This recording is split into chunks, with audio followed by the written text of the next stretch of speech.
అయితే సరే, ఫస్ట్ అయితే నన్ను ఈ సినిమాలో దర్శి పక్కన హీరోయిన్ అని చెప్పారు. అయితే యాక్చువల్లీ నా ఏజ్ దర్శి ఏజ్ కన్నా చిన్నగా ఉంది అని చెప్పి వద్దని చెప్పారు డైరెక్టర్.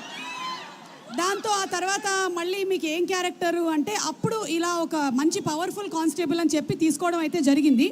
సీన్ చేసిన తర్వాత కానీ నాకు తెలియలేదు అది పవర్ఫుల్ కానిస్టేబుల్ కాదు, పవర్లెస్ కానిస్టేబుల్ అని. ఇంత మోసం చేస్తారని నేను అనుకోలేదు. ఇతని మీద సెక్షన్ 221/22 - 11ABC కేసు ఒకటి పెట్టాలనుకుంటున్నాను. బట్ కుర్రాడికి ఇంకా పెళ్లి కాలేదు కాబట్టి వదిలేస్తున్నాను. పెళ్లి చేసుకున్న తర్వాత అంతకన్నా పెద్దది ఏముంటుంది, అదే పెద్ద కేసు అవుతుంది, వదిలేద్దాం.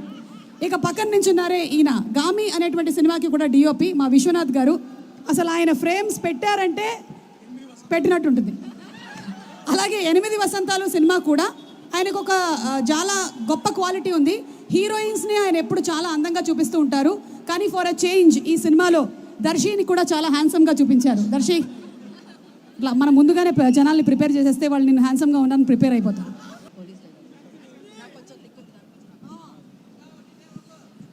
నాకు కొంచెం తిక్కుంది, దానికో లెక్కుంది.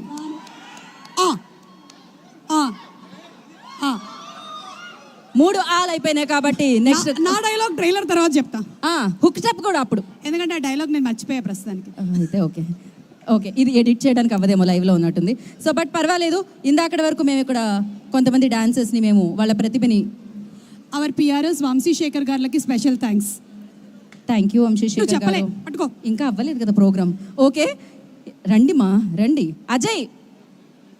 Ajay and dance group. So వీళ్ళందరూ